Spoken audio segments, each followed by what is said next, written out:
नमस्कार, स्वागत है आपका संगठन भारत न्यूज में और मैं हूं आपके साथ शालिनी। आइए बढ़ते हैं आज की बड़ी खबर। 10वीं पास युवक ने बनाया सॉफ्टवेयर, क्रिप्टो स्कीम के नाम पर करोड़ों की ठगी। मुंबई की दहिसर पुलिस ने एक बड़ी साइबर ठगी का पर्दाफाश किया है। बिटस्टैकिंग नाम की कथित क्रिप्टो निवेश स्कीम के जरिए सैकड़ों लोगों ने करोड़ों रुपए ठगने वाले मास्टरमाइंड को देश छोड़कर भागने से पहले अहमदाबाद एयरपोर्ट से गिरफ्तार कर लिया गया है। पुलिस के मुताबिक आरोपी ने मल्टी लेवल मार्केटिंग के नाम पर बिट्सस्टैकिंग.com नाम की वेबसाइट बनाकर लोगों को तेजी से मुनाफा देने का लालच दिया। शुरुआत में कुछ निवेशकों को रिटर्न देकर भरोसा बनाया गया और फिर बड़ी संख्या में लोगों से निवेश करवाया गया। जांच में सामने आया है कि इस नेटवर्क से करीब 2000 निवेशकों को जोड़कर लगभग 6 करोड़ 50 लाख रुपए की ठगी की गई। जब निवेशकों ने पैसा वापस मांगे तो स्कीम बंद कर दी गई और आरोपी फरार हो गया। पुलिस ने मुख्य आरोपी सुजीत शंकर राव जाधव उम्र 48 वर्ष को अहमदाबाद एयरपोर्ट से उस समय गिरफ्तार किया जब वह थाईलैंड भागने की तैयारी में था। जांच में यह भी सामने आया है कि ठगी के पैसों से अहमदाबाद में संपत्ति खरीदी गई थी, जिसे पुलिस ने जब्त कर लिया है। फिलहाल आरोपी न्यायिक हिरासत में है और मामले में शामिल अन्य 8 आरोपियों की तलाश जारी है। मुंबई के दहिसर से प्रमोद कुमार की रिपोर्ट। स्टेशन में एमपीआईडी के सेक्शन के तहत एक केस रजिस्टर हुआ था। सीआर नंबर है 1305/2024। इस सेक्शन में हमने एमपीआईडी के सेक्शन अप्लाइड किए थे। इस केस में जो मुख्य आरोपी है, जिसका नाम है सुजीत शंकर राव जाधव, जो महाराष्ट्र के सातारे का रहने वाला है, उसने खुद सॉफ्टवेयर डेवलप किया था। और ये जो सॉफ्टवेयर था, ये एमएलएम मार्केटिंग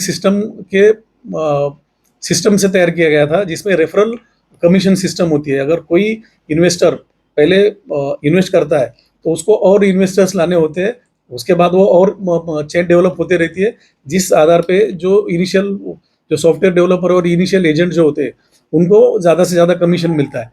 ये चेन डेवलप करने का एक सिस्टम रहता है कि जिस सिस्टम में ये चेन एक ऑप्टिमिस्ट लेवल पे जाने के बाद में अपने आप कोलैप्स हो जाती है और उससे जो एट द एंड इन्वेस्टर्स है उनके काफ़ी सारे पैसे डूब जाते हैं। जब ये केस रजिस्टर हुआ था तभी फ्रॉड अमाउंट थी 1 करोड़ 85 लाख। बाद में जब जैसे जैसे इन्वेस्टिगेशन डेवलप होते गया तो पता चला कि अभी तक 6 करोड़ 50 लाख तक लोगों की जो अपार रकम हुई है। और इसका जो एक्यूज है, वो एक्यूज जब से केस रजिस्टर हुआ था तब से एब्सकॉन्डिंग था। वो हिंदुस्तान के बाहर थाईलैंड भाग के जाने की कोशिश कर रहा था। उसको अहमदाबाद क्राइम ब्रांच की मदद से अहमदाबाद एयरपोर्ट पे हमने पकड़ लिया है। उसको हमने पुलिस कस्टडी में इंट्रोगेट किया।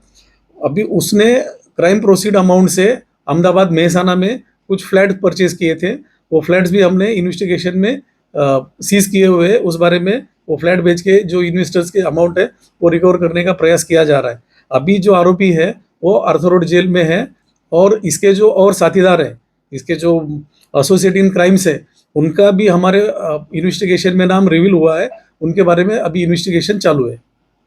आरोपी इसका पहले भी बैकग्राउंड है। इसका अंबोली पुलिस स्टेशन में एक केस रजिस्टर था और उसमें वो 2019 को अरेस्ट हुआ था, बेल आउट हुआ है। आरोपी का वैसे देखने जाए तो जो एजुकेशन क्वालिफिकेशन है वो 12th पास है, लेकिन वो खुद सुमोटो पढ़ाई करके उसने सॉफ्टवेयर डेवलप किया है। और ये जो इस क्राइम के लिए जो सॉफ्टवेयर यूज़ किया है वो उसने खुद डेवलप किया हुआ है।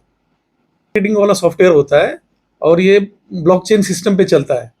और इस आधार पे जो इन्वेस्टर जो होते हैं उनका पैसा, जो रेफरल सिस्टम है जो एट द टॉप रहता है, उसको आते जाते रहता है। और जो एंड यूजर होता है अपने आप सॉफ्टवेयर बंद हो जाता है तो एंड यूजर को रिटर्न्स नहीं मिलता। अब तक के लिए बस इतना ही, फिर होगी आपसे मुलाकात। तब तक के लिए नमस्कार और देखते रहिए संगठन भारत न्यूज। ऐसे ही लेटेस्ट अपडेट पाने के लिए हमारे चैनल को सब्सक्राइब करें और तुरंत नोटिफिकेशन पाने के लिए बेल आइकन दबाना ना भूलें। यदि आप हमें फेसबुक या इंस्टा के माध्यम से देख रहे हैं तो हमारे पेज को फॉलो जरूर करें। धन्यवाद।